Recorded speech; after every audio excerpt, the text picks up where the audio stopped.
today by James Fleming, who is the former Chief Executive Officer of Sandaire, the multifamily office, who recently sold to Schroders.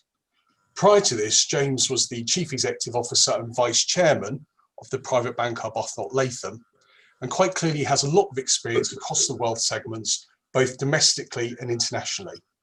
But today I'd like to talk to James and pick his brains about the ultra high net worth segment, which obviously has its unique challenges and differences.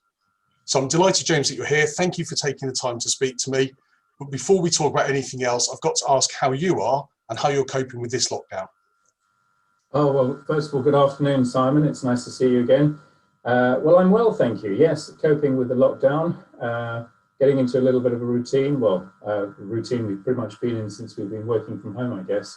But not too bad, thanks. Yeah, very well, very well. It's been, I think it's fair to say, a tough 2020 for many people. But in the last few weeks, there's been quite a few big shifts, I think. What are your thoughts on the economy for 2021? Well, I guess we take our lead from the Chancellor of the Exchequer, Mr. Sunak, who told us this week the economy is probably going to get a little worse before it gets better. And I think the figures certainly support that. And we saw a contraction or shrinkage of the UK economy of some 11% last year, which is a massive figure in contraction terms. And we're in the deepest recession, Simon, that we've had in this country for over 300 years. So you couldn't get too much more bleak than that, I think. The government borrowing, of course, as we know, headline terms, figures of around 400 billion that the government has borrowed. It's spent some 280 billion on propping up the public services and companies and individuals across the country. So these are pretty dramatic times for our economy. But as you alluded to, I think the positive news of the vaccine's arrival and the sense of urgency there is in administering and delivering the vaccine gives us some hope that we can look for an economic recovery through the back end of this year and into 2022. And indeed, if you listen or look at the budget, the Budget Office, Office for Budget Responsibility, they're forecasting a return to around pre-COVID levels of the economy back end of 22, I think, at this stage. So there is some positive news out there, but it's right now it is a fairly bleak horizon, I think. We've certainly seen some uptick in confidence since the arrival of the various vaccines. So let's hope that you're right, that the second half of this year starts to have a bit of an uptick. One thing that's been taken off the table, obviously, is Brexit. It was there as a cloud hanging for many years over us all. And I think regardless of what side of the debate you're on, we're probably grateful that it's now, we've moved on from that debate. How do you see Brexit affecting London as a centre for ultra high net worth individuals, and perhaps for the wider private banking and wealth management industry? Well, I think we have to start with the fact that London is a leading international financial centre and remains so even post-Brexit. And there are good reasons for that, Simon. First of all, we have a very fair and strong legal system. We have a strong and well-respected regulatory framework for investors. We have a world-class pool of talent in London that works in the financial services sector. And much of the wealth management that is in London and much of the wealth that is operationally managed in London, of course, comes from countries way beyond the EU, such as the Far East and the Middle East and even parts of Africa. So yes, of course, Brexit is going to have an effect on the economy as a whole, but I think London as a financial centre will still retain a leading position. Yeah, I think so. I think you're right. I think it's very difficult to replicate those talent pools that have taken years to build at any great speed, despite there being some very good people obviously in other jurisdictions. But hopefully that will mean that London remains very strong for years to come. Throughout your career, James, you've worked across the wealth segments, but the ultra high net worth space is a bit different, I think, and it's certainly one that people don't know as much about. In your experience, how do the needs of the ultra high net worth individual or family differ from perhaps those that are just merely wealthy? I think generally speaking, the needs of the ultra high net worth sector, Simon, are much more complex. There are much greater levels of wealth that need to be carefully managed, invested and administered. That will take us in that sector often into real assets such as real estate and direct investing through private equity, perhaps. But often the sources of this wealth is across border from other jurisdictions, and so that brings tax complexities to understand. Various different structures may be used, offshore trusts, international companies that may be used in the managing of family assets. So, as I said, there's a much greater complexity in the nature of the wealth and in how we manage and invest on behalf of the clients. We've also often got intergenerational transition issues, so succession planning comes into play, and the importance of careful succession planning. And of course, philanthropy is a subject that is very close to the hearts of the ultra high net worth sector, and giving back in some way, shape or form to society that some of the wealth that has been generated by those families. So it's a fascinating sector. It is full of complexity, but it's nevertheless very interesting. Yeah, and has the industry evolved over the years to help clients cope with that complexity? Have services changed to meet the needs better of ultra high net worth individuals? I think the whole financial sector has evolved, and particularly the advice area. So if you think what RDR did in this country in 2012, it generally raised the professional standards of the sector enormously, not least through the requirement for qualifications for those who give advice, and the general requirements of being more professional in the approach. And so you have that as a starting point, if you like. And then the sector has gradually and generally attracted greater talent over the years. So as the sector has got larger, the talent pool has been far more attracted to that sector and to building careers in the sector. And then in terms of the institutions, yes, I think the banks and investment houses generally have responded to the growth in the sector by being more sophisticated in their approach, more sophisticated in their client proposition. The types of products and services that they offer today far more meet the needs and requirements of that sector than they did, say, 10 or 20 years ago. So there's been a much greater evolution towards that sector. And for example, in some of the larger investment banks, you have coverage teams for the sector that combine the investment banking capabilities and the private client wealth capabilities under one team coverage. So the expertise is centralized and more easily available to families of significant wealth. So I think, yes, there's been a lot of development in provision of good quality services to the ultra high net worth sector. I read the other day that there's approximately 10,000 single family offices globally, and sounds an awful lot. And Camden Wealth did a good piece of research which said that that's an increase of 37% between 2017 and 2019. What do you think the drivers of that particular trend are, and what are the benefits to the wealthy family of having a single family office over, say, working with a single private bank or wealth manager? I think the main trend that we've seen is the general economic expansion across the globe over the last 25 years. And of course, the US is a leading market for that expansion, and we've seen tremendous expansion economically and financially in the US. But also, we should look at Asia.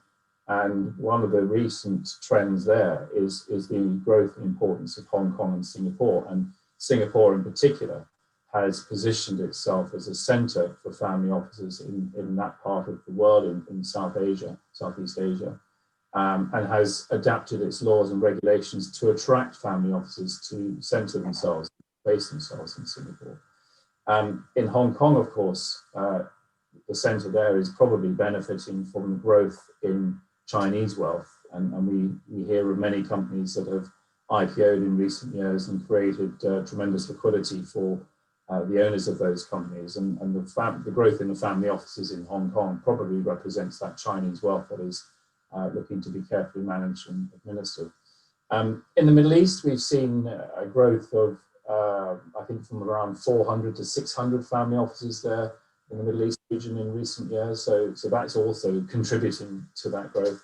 And whilst Europe may not be so dramatic in the sense it's a more developed economy, it has also seen expansion in economics generally, and hence the growth in London, for example, as an important centre for family offices. So I think we can see economic trends across the world and economic expansion across the world the last 25 years that's produced this growth in numbers of family offices. So what are the benefits?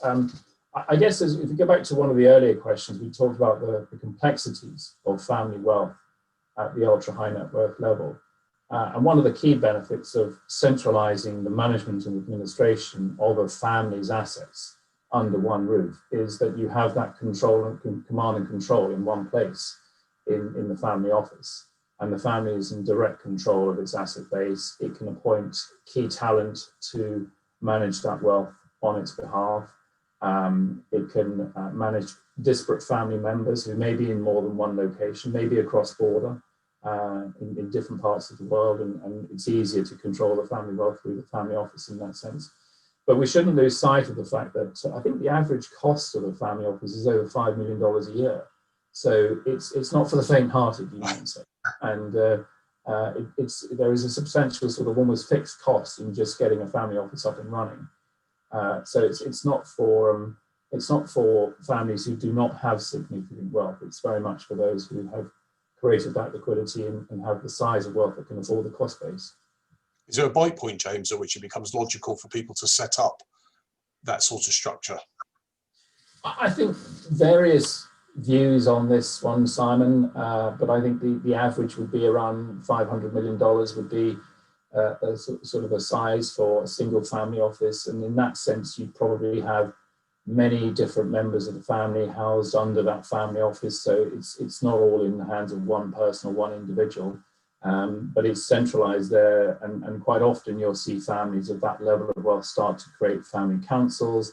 There may be a family constitution to manage that wealth for generations hence. And I think one of the strong trends we see in family offices in that sense is the desire rather to preserve and protect that wealth. It's been harder, taken years, maybe decades to generate that level of wealth. And there's a strong desire to maintain and preserve it for generations hence, so that generations hence can have the benefit, but at the same time recognize their responsibility to be careful stewards of wealth and careful guardians of that wealth for succeeding generations. We've seen COVID, I think, accelerate a lot of existing trends. I mean, unfortunately, it seems to have wreaked havoc on the high street, as an example. Have you seen COVID accelerate any of the existing trends that you're already seeing in perhaps the way that families operate or invest at all? I think one trend that we have seen in the last 12 months, and we should remind ourselves that although we're buried in it day by day, it has been around for only around 12 months. So in investing terms, I don't think we've seen too much of a dramatic change in the habits of investing or the pattern of investing. But certainly there's been a lot of noise, a lot of chatter around addressing succession planning. And obviously the terrible effects that COVID can have brought it into sharp focus, the importance of careful succession planning. And you have to acknowledge that at the levels of wealth that represent the ultra high net worth sector, there is a very strong need and importance to carefully manage the intergenerational transition of that wealth so that it is carefully administered from one generation to the next. So definitely succession planning is something I think we've seen an awful lot of conversations about over the last 12, 15 months. Yeah. And obviously we can't talk about large wealthy families really without talking about things that you've touched upon around governance and succession. You've been in the industry for a long time. You've probably seen the good, the bad and the ugly of how people have addressed those quite difficult issues. What do you think some families get right versus those that perhaps struggle to have good governance and succession in place? I think what they get right is where they carefully and thoughtfully address the challenge of succession planning. And I call it a challenge in that sense because I think that there is a need to be very careful about the transition of wealth from one generation to the next. There are books written that are full of stories about how it's gone wrong, about how the next generation has frittered away the wealth or has been loose with the wealth and turned what was a fortune into ashes, perhaps. And so that whole careful nurturing and development of that next generation is a really important feature of careful succession planning. And I think where I've seen it done very well is where there is an early awareness given to the next generation, but in a very careful manner, so that not too much information, not too much responsibility, but just a careful explanation over time until age and maturity develops and people are able to wear, you might say, that suit of clothes more easily, and then they can take on more responsibility. So in practical terms, we generally see the next generation is sent out to beyond university, get their initial education in different companies, nothing to do with the family business, perhaps, nothing to do with the family company. But they may be sent overseas to work in different jurisdictions to get international experience. And then at some point, maybe 5 to 7 years, they will come back to the home base and they will start to work in the family company. If the family company still exists, I should say, because in many cases, families will sell a business and that's what gives them the liquid wealth to create the family office. And that is what, of course, needs to be managed carefully over the next decades and generations.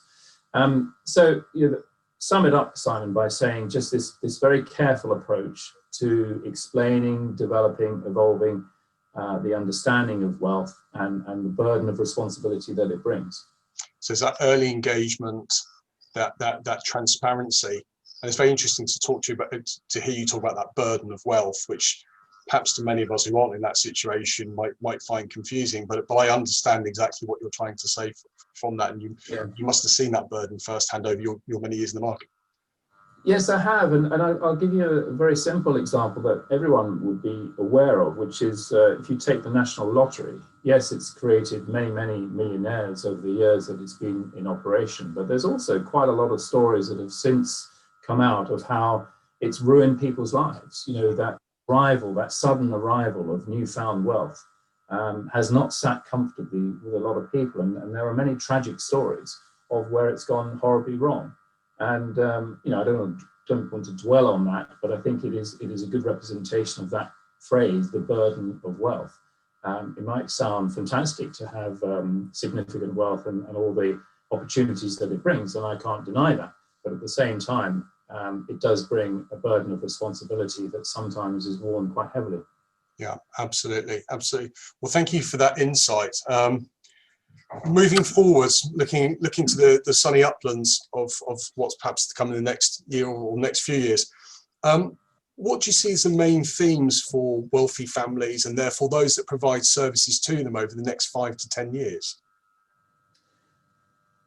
Look, a strong theme that is out there and is growing in importance and growing in discussion forums is certainly in that next generation, and it is around the purpose of wealth. And I would sum that up, if you like, by saying that I think the next generation absolutely feels that wealth must have a purpose. It must have an impact, and it must have a social impact. So investing is not just for the sake of investing in creating greater returns, greater capital profits, etc. It must have a purpose that has a benefit on society and a social benefit across the board. And that's something that we see, we've heard, we've participated in forums of discussion with the next generation, and they feel it quite passionately. And it's a very strong theme. And in parallel and related to, we see a lot of discussion, and this is across the industry, so it's not just the ultra high net worth sector, around the importance of ESG and the impact that careful ESG can have in terms of society and also the requirements that ESG can place on a company to conform with, if you like, the social requirements of society. So I think those two areas of purpose and social impact and ESG are very important trends, they're growing themes. Philanthropy is something else that has been very evident over the last 10, 15 years in its growing importance to families of significant wealth, and the desire to give back, but in a very careful manner so that there are clear benefits. And this all sort of ties in with what I said about having a social impact and having a purpose with the wealth. And they're all connected, as you can see. And I think these are the themes that are really important for families over the next 10 years or so. And I think we'll see those growing even further in importance. And therefore you'd expect, I guess, to see an expansion of existing services around the ESG space from service providers to give clients more investment choice. And we are seeing that across the investment industry, that there is not just an awareness, that's way back in terms of reality, but there are most firms have the ability to provide ESG managed portfolios and much greater understanding of what's required to conform, if you like, with ESG principles. Yeah, absolutely. Well, thank you very much for your insight on those topics today. I hope that you keep well, that you have a very good 2021. As to to anyone else who's listening to this, we've certainly been through some tough times in 2020. But it's glad to hear you say that you feel a bit more positive potentially about the second half of this year. So thank you very much for your time, James, and wishing you and your family well. Pleasure. Thanks very much, Simon.